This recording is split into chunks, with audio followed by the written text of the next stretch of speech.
Welcome to all.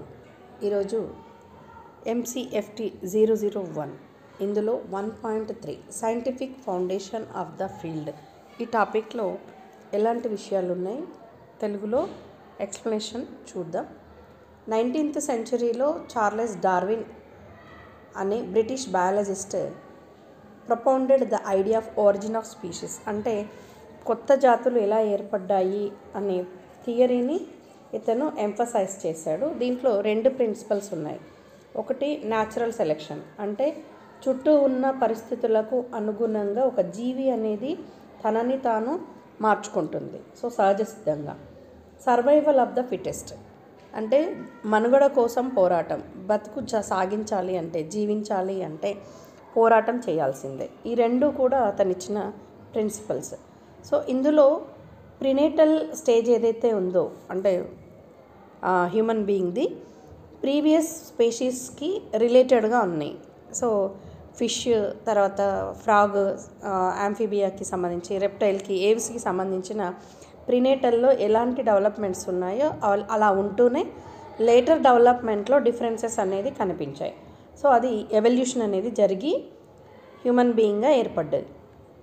So science of human development కొత్తగా జాతులు ఏర్పడ్డప్పుడు ఎలా జరిగింది, స్టెప్ వైజ్ ప్రోగ్రామ్స్ ఏంటి, హ్యూమన్ డెవలప్మెంట్ సైంటిఫిక్ ఫీల్డ్లో ఎలా జరిగింది అనేది చూద్దాం. 1.3.1 the baby diaries and biographies. 19th century early 20th సెంచరీస్కి వచ్చేసరికి సైంటిస్టులు అనేది ఎలా డెవలప్మెంట్ జరిగింది అనేది ఒక డైరీ రాయడం మొదలుపెట్టారు. Day to day description, behaviour, తర్వాత క్లోజ్లీ రిలేటెడ్ చైల్డ్ ఎలా బిహేవ్ చేస్తున్నారో దాని ఎగ్జాంపుల్స్ అనేది చూశారు. సో పిల్లలు ఎవరైతే ఉన్నారో అబ్బాయిలు అమ్మాయిలు వాళ్ళవి అలా డైరీ రాయడం మొదలుపెట్టారు. The problem in this biographies was that they were biased. ఇక్కడ కొన్ని చెప్పలేకపోయారు, క్లోజ్ రిలేటెడ్గా ఉన్నాయి. So scientist reflected only the positive or a good behaviour, అంటే పిల్లల్లో పాజిటివ్ కానీ గుడ్ బిహేవియర్ కానీ లేదా నెగిటివ్ కానీ బ్యాడ్ బిహేవియర్ కానీ ఉంటుంది అని మాత్రమే చెప్పగలిగారు. So German biologist William Preyer ఏం చేశాడంటే వెరీ హై స్టాండర్డ్స్, అంటే making observation of the child's behaviour, he check the accuracy of his own notes, అంటే నోట్స్ తయారు చేసుకొని అందులో సెకండ్ అబ్జర్వర్ ఎవరైతే ఉన్నారో దాంట్లో టెక్నిక్స్ సైంటిఫిక్గా ఎలా డెవలప్మెంట్ ఉంటుంది అనేది అబ్జర్వ్ చేశాడు. 1.3.2 నార్మేటివ్ పీరియడ్. ఈ జీ స్టాన్లీ హాల్ అనే అతను చార్లెస్ డార్విన్ని ఫాలోయర్, అంటే ఫాలో చేస్తూనే who used Darwin's way of recording and documenting the behavior in psychology. అతను ఏం చేశాడో అలానే డాక్యుమెంట్ చేస్తూ, రికార్డ్ చేస్తూ, బిహేవియర్ అబ్జర్వ్ చేస్తూ సైకాలజీలో తనకంటూ కొత్త ప్రోగ్రెస్ తీసుకొచ్చాడు. సో డ్వార్ట్ జీ 1981 he considered as the father of psychology. He was the first person to study children in laboratory, అంటే వీళ్ళు పిల్లల్ని ల్యాబొరేటరీలో పెట్టి వాళ్ళ బిహేవియర్ని అబ్జర్వ్ చేయడం మొదలుపెట్టారు. A student of Stanley Hall, Arnold Gesell and Hall both launched the normative approach to child study. వీళ్ళు పిల్లల యొక్క బిహేవియర్ కానీ ఇంకేదైనా డెవలప్మెంట్ కానీ అది చూసేటప్పుడు వీళ్ళు ఒక నార్మేటివ్ అప్రోచ్ అనేది తీసుకొచ్చారు. ఈ అప్రోచ్లో ఏంటి అంటే large number of children were observe to study a specific behaviour. గుంపులాగా పిల్లల్ని పెట్టి వాళ్ళని స్పెసిఫిక్గా వాళ్ళ బిహేవియర్ ఎలా ఉంది అనేది అబ్జర్వ్ చేస్తూ further they constructed questionnaires according to the age group of children. ఆ గుంపులో ఉన్న పిల్లల్ని కూడా వాళ్ళ యొక్క ఎలా అంటే ఇంట్రెస్ట్ ఎలా ఉంది, తర్వాత వాళ్ళ ఫియర్ ఏంటి, ఇమాజినరీ ఎలా ఉంది, ప్లేమేట్స్ ఎలా ఉంటారు, డ్రీమ్స్ ఏంటి, ఇవన్నీ కూడా వాళ్ళకి ఒక క్వశ్చనైర్ ఇచ్చి ఆ అకార్డింగ్ టు క్వశ్చనైర్ వాళ్ళని కొద్దిగా వాళ్ళకు ఒక అంటే స్కెచ్ వేసుకున్నారు. యూజింగ్ ద సేమ్ టెక్నిక్, అంటే ఇవే టెక్నిక్స్ యూజ్ చేస్తూ గెస్సెల్ conducted studies and motor achievements. Motor అంటే ఏంటి, కాళ్ళు చేతులతో మనం ఫిజికల్గా మజిల్స్తో చేసే ఏవైతే ఉంటాయో వాటిని మోటార్ అంటారు. సో ఆ మోటార్ అచీవ్మెంట్స్ ఏంటి, సోషల్ బిహేవియర్ అంటే ఇంకొకరితో ఎలా కలిసిపోతారు సొసైటీలో, పర్సనాలిటీ, ఈ క్యారెక్టర్స్ అన్నీ కూడా ఇన్ఫాంట్స్లో చిల్డ్రన్ ఎలా ఉంటుంది, ఆ డెవలప్మెంటల్ నామ్స్ ఏంటి, బేసికల్గా చిన్నప్పటి నుంచి పిల్లల్లో డెవలప్మెంట్ అనేది ఎలా స్టార్ట్ అవుతుంది అనేది చూశారు. 1.3.3 development of first intelligence scale. అంటే మనకి ఒక వ్యక్తికి ఇంటెలిజెన్స్ అనేది ఉంటుంది, అది ఎలా కొలుస్తారు అనే దానికి ఒక స్కేల్ తయారు చేశారు. Alfred Binet, a French psychologist, worked on the line of Hall and Gesell but on a different aspect. వాళ్ళ థియరీలోనే వర్క్ చేస్తూ, వాళ్ళ లైన్లోనే వర్క్ చేస్తూ ఈయన డిఫరెంట్గా ఒక ఆస్పెక్ట్ పెట్టుకున్నాడు.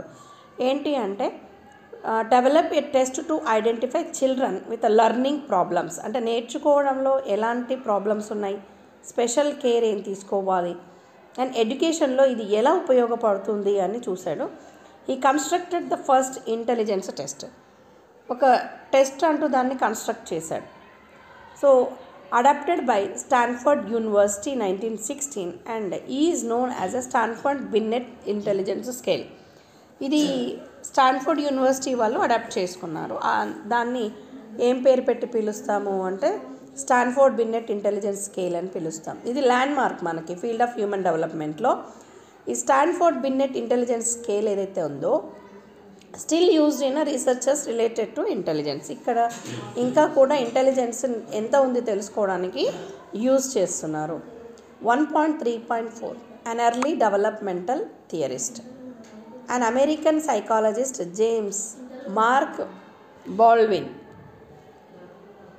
was the first theorist who believed that neither environment nor innate goodness control the child's character.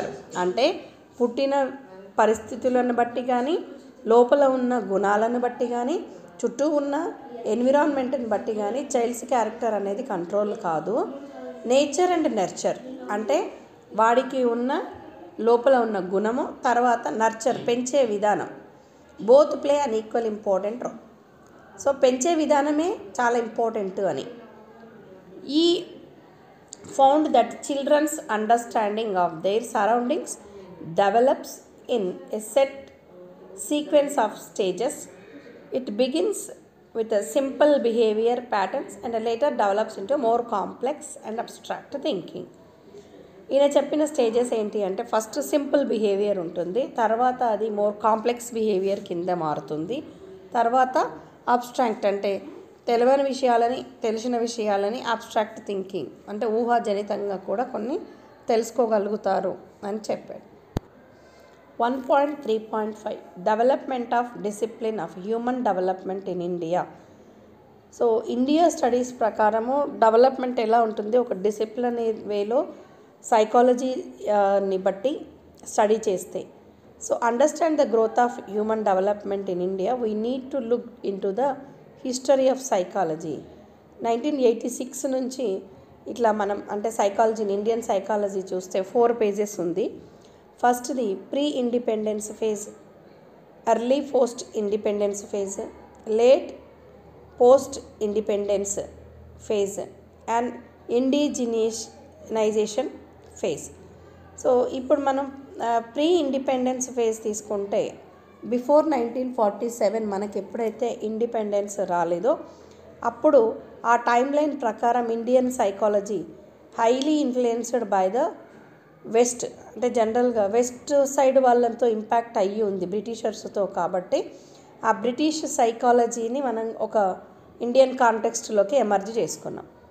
So ఈ 2 రీజన్స్ వల్ల ఏమైందంటే educational Indian during British Raj very slow to react due to imposition and racist attitude of British.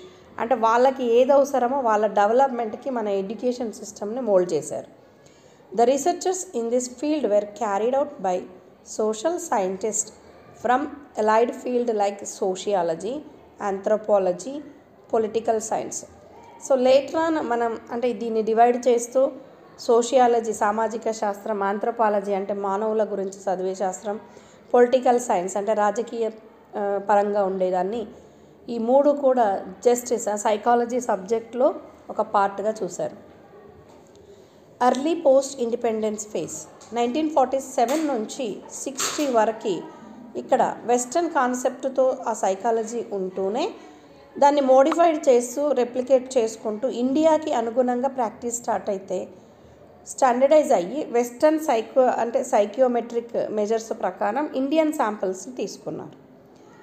Late post independence phase 60 to 70 ఈ 10 years పీరియడ్లో Indian psychologist ఏం చేశారంటే కొత్తగా అంటే original studies చేసి మన దగ్గర ఉన్న రియల్ ఇష్యూస్ ఏంటి, ప్రాబ్లమ్స్ ఏంటి, వెస్టర్న్కి మనకి డిఫరెంట్ది, సొసైటీ ప్రకారం ఏం జరుగుతుంది, cognisance, political and economic relations ఎలా ఉన్నాయి ఇండియాలో అని చూశారు.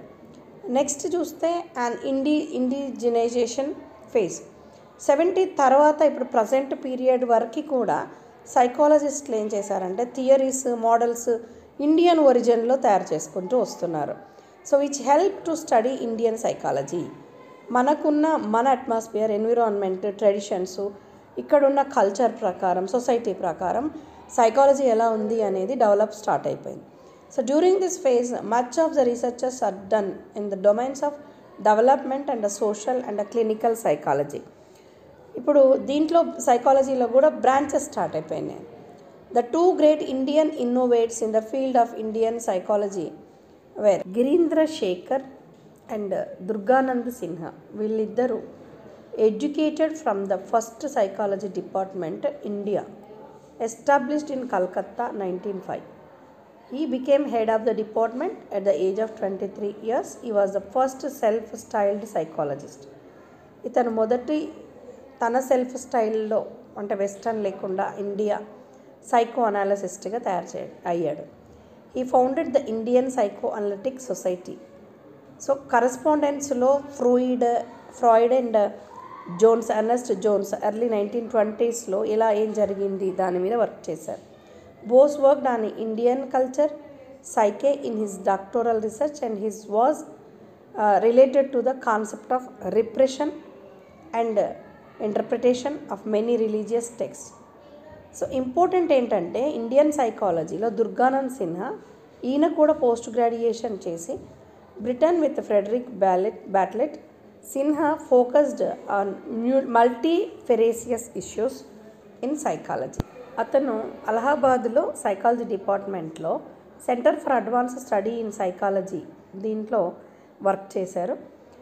తర్వాత అదర్ థింకర్స్ కూడా ఉన్నారు, థియరిస్ట్ కూడా ఉన్నారు, సిగ్నిఫికెంట్ కాంట్రిబ్యూషన్ చేశారు human development in India socio culture కాంటెక్స్ట్లో. Include Janak Pandey, Girishwar Mishra, TS Saraswathi, T Anand Lakshmi and Margaret కళా కద్నీనా. వీళ్ళు కూడా famous. Thank you for listening this audio.